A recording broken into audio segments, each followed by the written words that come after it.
Hi, everyone. Thank you so much for tuning in to Tried and Tested, which is a relationship and dating podcast where I discuss stories, issues, escapades, rendezvous, and things that we go through when it comes to dating, things that we hear about, and things that we can learn from. So today we have a special guest, my sister girl, Angelica. Hi, Angelica. Hello. Hey, boo. So everyone, Angelica is one of my dear friends that we go way back to boarding school days. We used to live in the same house in Hershey, Pennsylvania. So I am so excited to have her on the show today. Angelica, Can you tell them a little bit about yourself?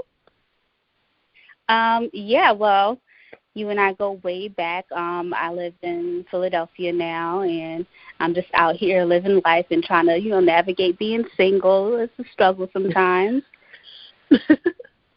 Yes. So thank you. So, she kind of led us into the topic today. So the topic for today is being single, but from the woman's point of view.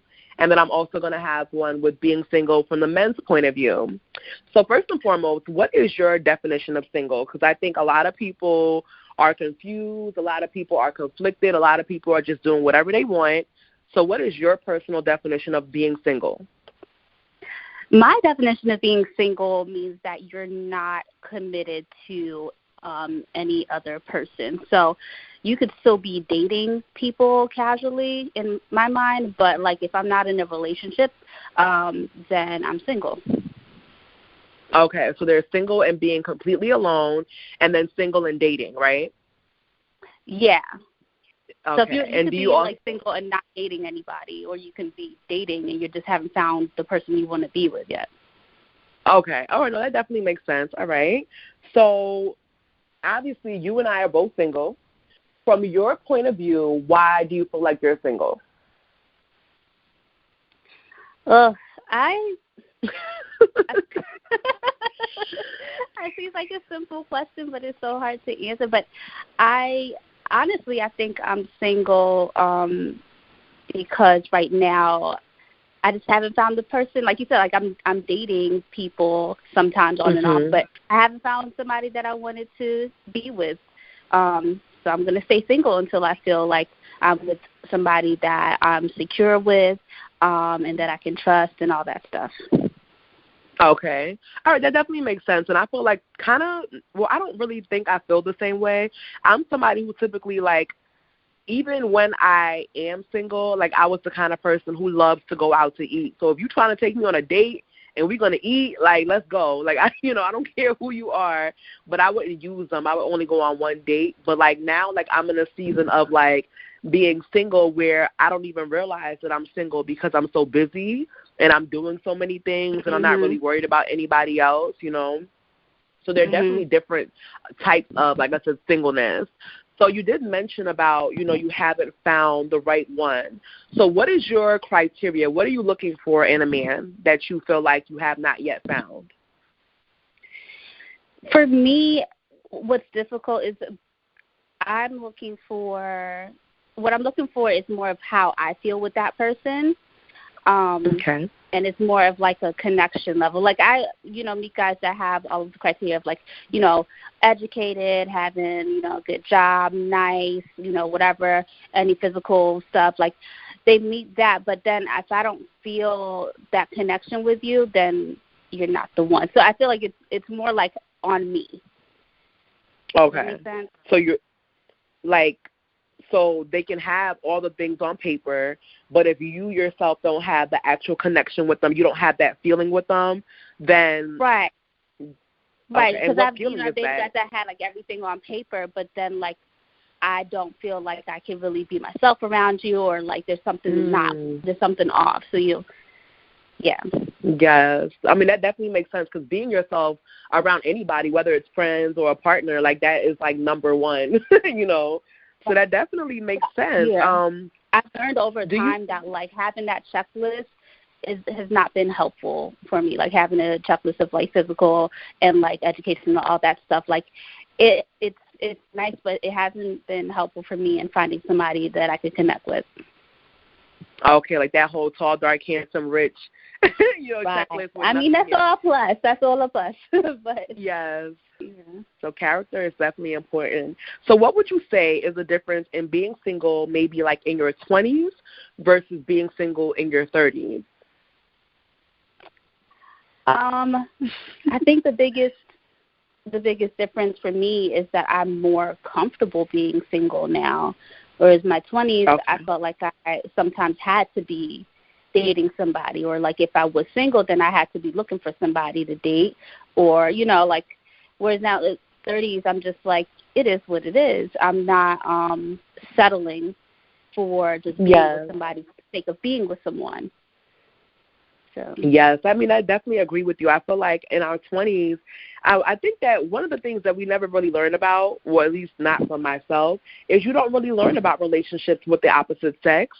And so you don't really know, like, what to expect, and you don't even really know what you're looking for. So you go into these situations without any expectations, or even if you have expectations, they may be the wrong ones.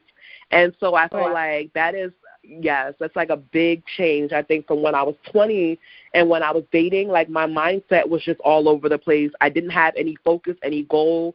I didn't have a vision. I didn't even want to get married. So it's like I don't know what I was doing. Right. We just out here now, like, when fun. Exactly, because I feel like, even though you have common sense, there are certain things that aren't so common to people. And it's just like, so I remember one of my best friends had asked me, he was like, okay, Tracey, so what are you dating for? I'm like, I'm dating because I want experience. I'm dating because I want a boyfriend, but I really had no end goal. You know what I mean? And I'm like, I know. It's kind of like, it's crazy. And I remember one of the guys I was dating who I didn't even like. He wasn't good for me. And I remember he mentioned being married or getting married. And I was so disgusted. And I was just like, what? Like, what is this man talking about? He better go ahead. Like, you know what I mean? So it's kind of like, it's interesting to see. But now at 30, it's like you have a clear-cut idea of what it is you're looking for, and understanding the idea of spending the rest of your life with somebody and what that means, and not even getting into situations that are wasting your time. So that's definitely a big lesson, I would say, I've learned. Yeah. So have you ever been in a situation where someone was in a relationship with you but you were single? Yes.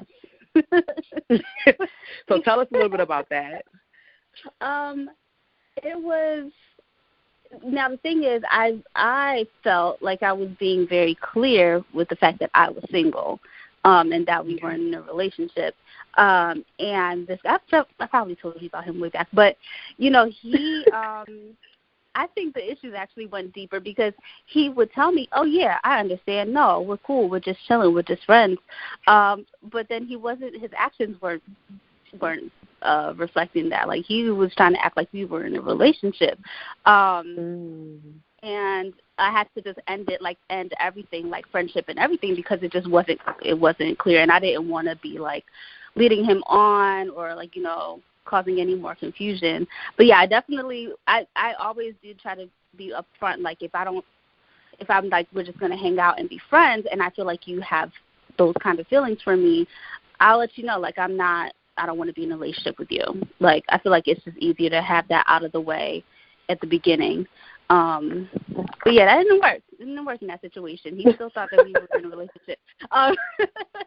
No, I definitely agree. I had to just cut all the ties, because it was drawn out for a while, and I'll keep saying like, no, we're not together. He's like, no, yeah, I get it, and then turn around and like, yeah, because in the future we're gonna do this in our kids, and I'm like, wait a minute, no, yeah, no. So he's crazy. We're not going down that road. Yeah, so that definitely. I've seen that before. Like, I feel like, guys feel like they probably, not all of them, but some of them feel like they dictate the relationship. So if I'm ready to be with you, then we're together. But if I'm not ready to be with you, then we're not together. So, right. But one thing you mentioned gave me a question. It's kind of like, so what determines being single versus being in a relationship? Is it the words that you say or the actions behind it?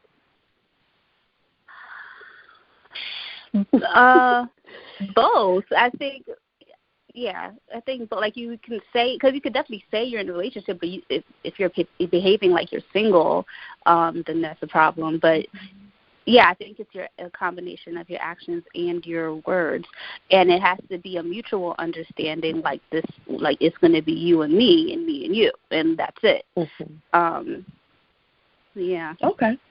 Well, that definitely makes sense. So, why do you think, in this day and age, that so many women are single that don't want to be single? Like, what do you think the issue or the reasoning is, where you have a number of women who want to get married or who just simply want boyfriends?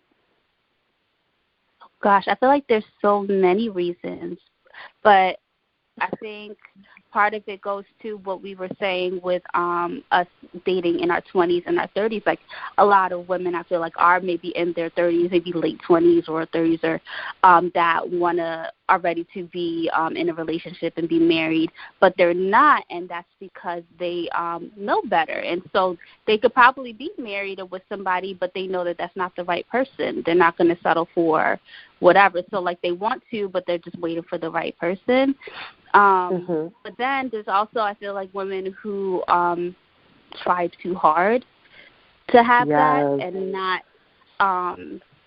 not really know, like, what they want for themselves, and you know, they don't find themselves like alone, and then they just want to be married and want to be with someone, and it's I think men see that too. I think men can see, like, oh, this is somebody who just wants to get married, or this is, you know, they don't see a future with you, but you just want to just have it. You just want to force it. So. Yeah, like desperate. Like it's like they're almost like they're desperate about the situation. They don't even care how it ends as long as they get married. They don't care if they don't stay married. Right, and I think like some women, they feel that way, and they don't think that they're putting that kind of energy out there, but they are, and I feel like men see that, and then they go running in the opposite direction. Yeah, no, that definitely makes sense. That definitely makes sense, and I feel like another reason I feel like a lot of women may be single is there's no happy medium between settling and high expectations. I feel like I see women sometimes who make videos and things on social media, and they're talking about he got to drive a Bugatti, he needs to have a mansion, he needs to have this much money in his account. Mind you, your wig stinks, and you live with your parents. Like, you don't have any money, you don't have anything. So I feel like there's no, like, happy medium and no compromise. And I think people are looking for men who actually would not be looking for them. And, you know, that's where the disconnect kind of comes in.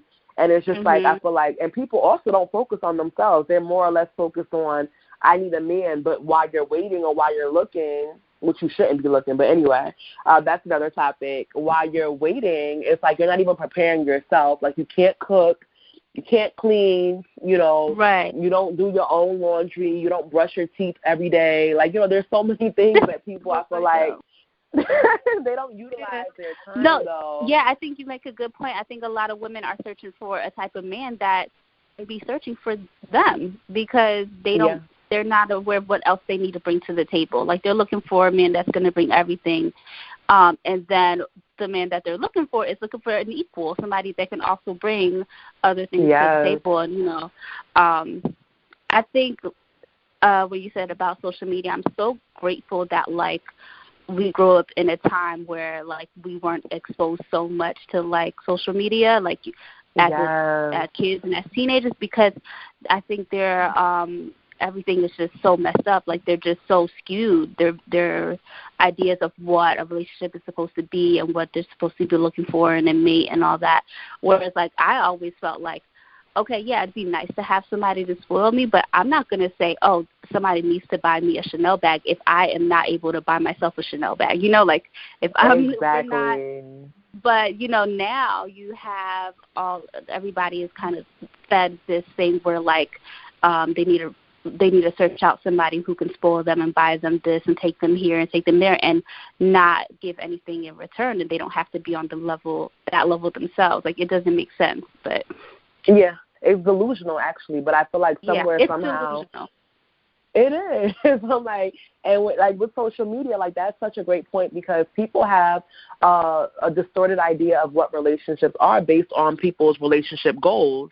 Now, a picture is taken in a second. Like, a picture literally is 1 second in time. Like, that shows you nothing about, you know, what a relationship consists of and what not being single consists of. And not to say that everyone who looks happy on social media is not happy, but some of them may not be, or some of them may not be, you know, mentally stable or, you know, financially stable or whatever. And it's like they're on here. I had read an article one day talking about that this day and age returns, like with clothing, are at an all-time high. So allegedly, like, people buy clothes, wear it once, and return it. Like, that's the new thing to do. And so it's so like they that can goes take a picture and then give it back. Yes. So, you know, you're thinking that this person's man is buying them all these outfits and things, and the reality of, or both of them, like, oh, they have so much, but they don't. You know what I mean? So it's definitely a distorted view. So this leads me to my last question. Do you feel that men now have the upper hand when it comes to dating and being single, as, you know, as opposed to women? Unfortunately, I feel like they do still, in a general sense.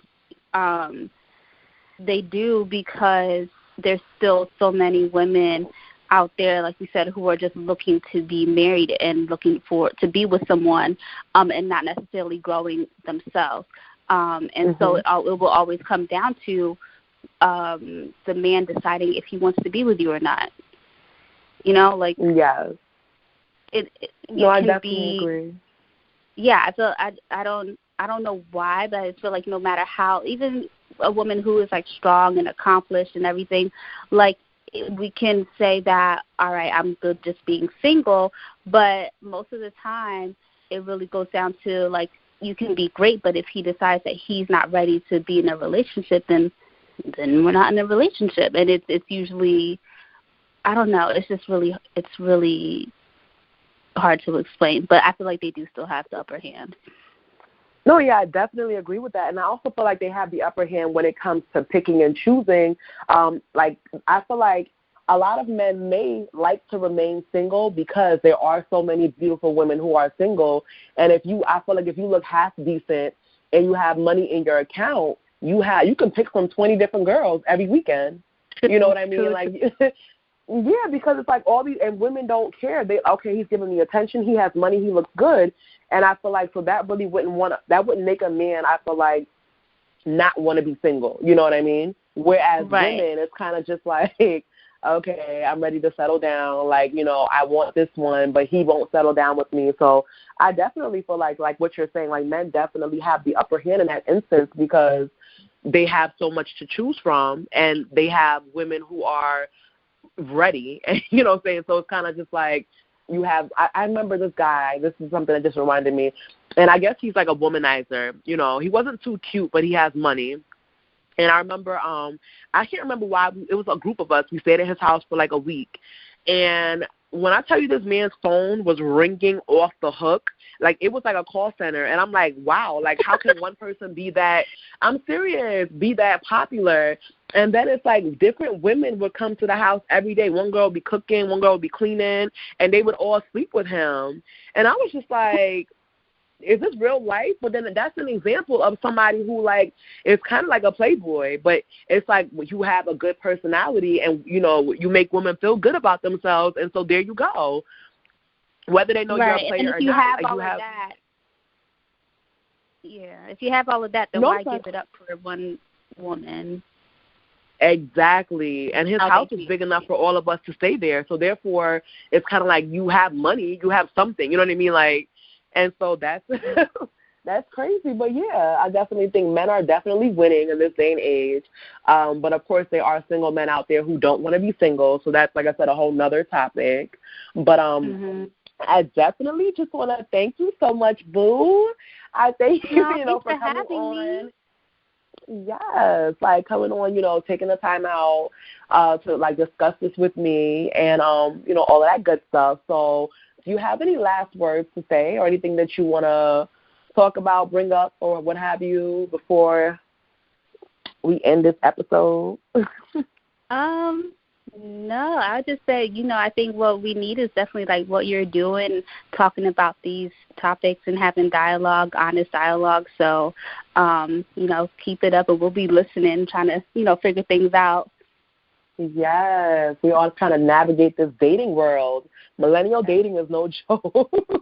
Well, Angie, so let them know where they can find you if they want to look for your Instagram or whatever. Like, how can they reach you for anything? You know, if they want to see what you look like or whatever, girl. You know how these people are. So.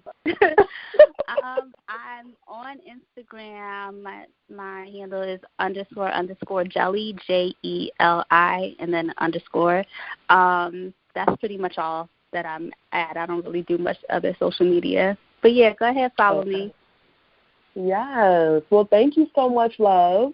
And until next time, listeners, we thank you so much and have a good one. All right, bye.